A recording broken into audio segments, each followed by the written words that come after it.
নমস্কার বন্ধুরা, welcome back to my channel Champa Rannaghar. আজ আমি আপনাদের সঙ্গে শেয়ার করব চট জলদি ব্রেকফাস্টের রেসিপি, তাও আবার আটা দিয়ে, না দেব কোনো রকম ময়দা, শুধুমাত্র আটা দিয়ে তৈরি করব। তার জন্যে এখানে নিয়ে নিয়েছি এক বাটি, ছোটো বাটির এক বাটি আটা। আপনারা চাইলে এখানে ময়দা নিতে পারেন বা আটা ময়দা মিশিয়েও নিতে পারেন। প্রথমে আটার মধ্যে দিয়ে দিচ্ছি পরিমাণ মতো লবণ আর একটু কালো জিরে। কালো জিরেটা অপশনাল, আপনারা চাইলে দিতে পারেন, না হলে স্কিপ করতে পারেন। এবারে লবণ আর কালো জিরেটাকে খুব ভালো করে মিশিয়ে নেব। নেওয়ার পরে অল্প অল্প জল দিয়ে একটা ব্যাটার আমি তৈরি করে নেব। খুব বেশি পাতলা ব্যাটার তৈরি হবে না, আবার খুব বেশি ঘন ব্যাটার তৈরি হবে না, একটা মিডিয়ামের ব্যাটার তৈরি হবে। আপনারা দেখেই বুঝতে পারবেন বন্ধুরা ব্যাটারের ঘনত্বটা। খুব ভালো করে আমি ব্যাটারটাকে মিশিয়ে নিচ্ছি। প্লিজ বন্ধুরা প্রথম থেকে শেষ পর্যন্ত ভিডিওটি দেখবেন। ভিডিওটি কিন্তু বেশ ইউনিক আর দুর্দান্ত স্বাদের, চট জলদি হয়ে যায়, বাচ্চা থেকে বড় সবাই কিন্তু এই রকম টিফিন রেসিপি পেলে আর রুটি খেতেই চাইবে না। একবার অন্তত এইভাবে ব্রেকফাস্টটা বানাবেন। এখন দেখুন ব্যাটারটা আমার তৈরি হয়ে গেছে আর ব্যাটারের ঘনত্বটা ঠিক এই রকম হয়েছে। এবারে দিয়ে দিচ্ছি একটু পরিমাণ মতো কাঁচা লঙ্কা কুচি। আপনারা চাইলে এখানে গোলমরিচের গুঁড়োও ব্যবহার করতে পারেন। কাঁচা পাকা লঙ্কা আমি একটু কুচি করে নিয়েছি, সেটাকে দিয়ে দিলাম। আর দিয়ে দেবো এর মধ্যে কিছুটা ধনেপাতা কুচি। তবে আপনাদের কাছে যদি ধনেপাতা না থাকে, না দেওয়ার মানে না দিতে পারেন। তবে ধনেপাতাটা দিলে এটা দেখতে যতটা সুন্দর হয়, খেতেও ততটাই টেস্টি হয়। এবারে এই ব্যাটারটাকে খুব ভালো করে ধনেপাতাগুলো মিশিয়ে নেব ব্যাটারের সঙ্গে। নেওয়ার পরে ব্যাটারটাকে সাইডে সরিয়ে একটু রেস্টে রেখে দেব। ততক্ষণে তৈরি করে নেব একটা পুর, যেটা দুর্দান্ত স্বাদের হয়। পুরটা বানানোর জন্য একটা কড়া বসিয়ে নিয়েছি। কড়ার মধ্যে দিয়ে দিচ্ছি সামান্য একটু সর্ষের তেল, এখানে আপনারা সাদা তেল ব্যবহার করতে পারেন। এর মধ্যে দিয়ে দিচ্ছি জিরা ফোড়ন, দিয়ে দেব বেশ কিছু কাঁচা লঙ্কা কুচি। কাঁচা পাকা লঙ্কা এখানে কুচি করে রেখেছি, সেই কাঁচা লঙ্কা কুচি এখানে ব্যবহার করলাম। এবারে একটু কাঁচা লঙ্কা কুচি দেওয়ার পরে দিয়ে দিচ্ছি কিছুটা টমেটো কুচি। টমেটো আর কাঁচা লঙ্কা কুচিটাকে একটু নাড়াচাড়া করে নেওয়ার পরে দিয়ে দেব গ্রেট করে রাখা গাজর। এখানে আমি একটা গাজরকে গ্রেট করে রেখেছি, গাজরটাকে আমি এর মধ্যে দিয়ে দিলাম। দিয়ে খুব ভালো করে গ্রেট করা গাজরটা দিয়ে একটু নাড়াচাড়া করে নিচ্ছি। এবারে এর মধ্যে দিয়ে দিচ্ছি কিছুটা বিনস আর বাঁধাকপি কুচি।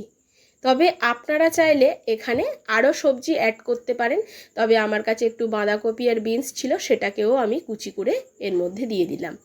এবারে গাজর কুচি আর বাঁধাকপি, বিনস সব কিছুকে একদম ভালো করে আমি মিশিয়ে একটু নাড়াচাড়া করে নিচ্ছি। এর মধ্যে দিয়ে দেবো পরিমাণ মতো একটু লবণ, কোনো রকম জল অ্যাড করব না, আর খুব বেশি মশলাও আমি এর মধ্যে ব্যবহার করব না বন্ধুরা। নামমাত্র তেল মশলাই তৈরি করে দেখাবো। এখন এর মধ্যে দিয়ে দিচ্ছি পরিমাণ মতো লবণ। লবণটা দিয়ে খুব ভালো করে সবজিগুলোকে একটু মিশিয়ে নিচ্ছি। নেওয়ার পরে লো টু মিডিয়াম ফ্লেমে এটাকে 2 মিনিট মতো ঢাকা চাপা দিয়ে রাখবো। 2 মিনিট ঢাকা চাপা দিয়ে রাখলে, যেহেতু লবণ দিয়েছি, লবণ দিলে জলটা ছাড়বে, এতেই কিন্তু সবজিগুলো সিদ্ধ হয়ে যাবে। এবারে দিয়ে দেব একটু আদা গ্রেট করে। এই আদাটা দিলে খেতে টেস্টি লাগে, তার জন্য একটু গ্রেট করে রাখা আদা দিয়ে দিলাম।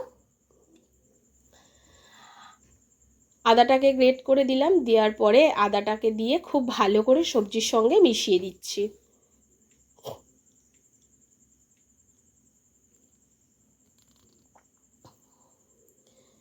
সবজির সঙ্গে আদাটা মিশিয়ে দেওয়ার পরে এবারে এটাকে ঢাকা চাপা দিয়ে রাখবো লো টু মিডিয়াম ফ্লেমে মাত্র 2 মিনিট। 2 মিনিট পরে ফিরে এলাম। এবার ঢাকনাটা তুলে নেব, আর দেখুন সবজিটা কতটা মজে গেছে। এবারে একটু নাড়াচাড়া করে নিচ্ছি। একটু দেরি হলে সবজিটা কিন্তু কড়াতে পুড়ে যেত। একটু নাড়াচাড়া করে নেওয়ার পর এর মধ্যে মেশাবো একটা স্পেশাল মশলা, দিয়ে দেব কিছুটা ম্যাগি মশলা। ম্যাগি মশলা দিলে সুন্দর একটা স্বাদ গন্ধ হবে, এতে কিন্তু বাচ্চারা খেতে ভীষণই পছন্দ করবে। তার জন্য এর মধ্যে আমি একটু ম্যাগি মশলা অ্যাড করব এই সবজির মধ্যে। আপনাদের কাছে যদি ম্যাগি মশলা না থাকে দেওয়ার কোনো দরকার নেই, তবে একটু ম্যাগি মশলা দিলে বাচ্চারা যেহেতু ম্যাগিটা খেতে পছন্দ করে, তো ম্যাগি মশলার গন্ধেই কিন্তু এই ব্রেকফাস্টটা খেতে পছন্দ করবে। এবারে বন্ধুরা খুব ভালো করে ম্যাগি মশলাটাকে সবজির সঙ্গে মিশিয়ে নিচ্ছি। মেশানোর পরে দেখুন এখন আমাদের কিন্তু পুরটা একেবারে রেডি হয়ে গেছে। পুরটাকে আমি সাইডে সরিয়ে রাখবো। এবারে একটা ফ্রাই প্যান বসিয়ে নিয়েছি, আর যে ব্যাটারটা তৈরি করে রেখেছিলাম আগে থেকে, ব্যাটারটাকে একটু নাড়াচাড়া করে নিয়ে ব্যাটারটাকে আমি ফ্রাই প্যানের মধ্যে দিয়ে দিচ্ছি। 1 হাতা ব্যাটার আমি দিয়ে দিলাম। এবারে খুব ভালো করে এই রকমভাবে হাতাটা দিয়ে আমি একটু ঘুরিয়ে ঘুরিয়ে গোল করে নিলাম। যখন দেখবেন ওপরটা ঠিক এই রকম শুকিয়ে গেছে রুটির, তখন এটাকে উল্টে দিতে হবে।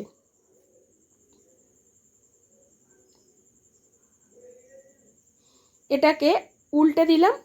দেওয়ার পরে এবারে যে পুরটা বানিয়ে নিয়েছিলাম সেই পুরটা দিলাম। আমি এখানে খুব বেশি তেলের ব্যবহার করছি না বন্ধুরা, সামান্য একটু তেল আমি শুধু প্যানের মধ্যে দিয়েছিলাম।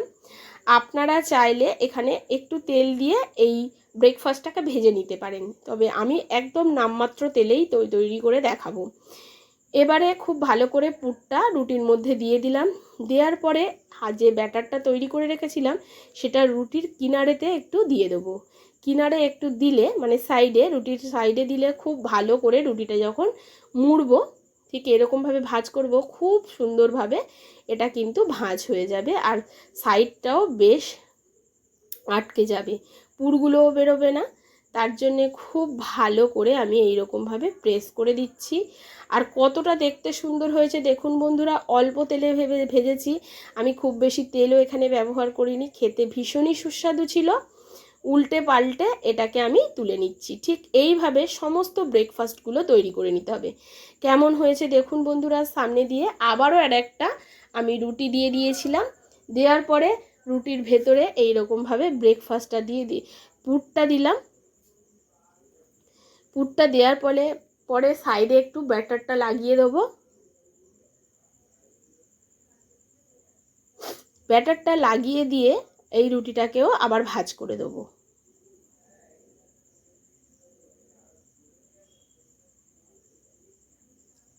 দিয়ে এটাকেও একটু উল্টে পাল্টে তুলে নেব।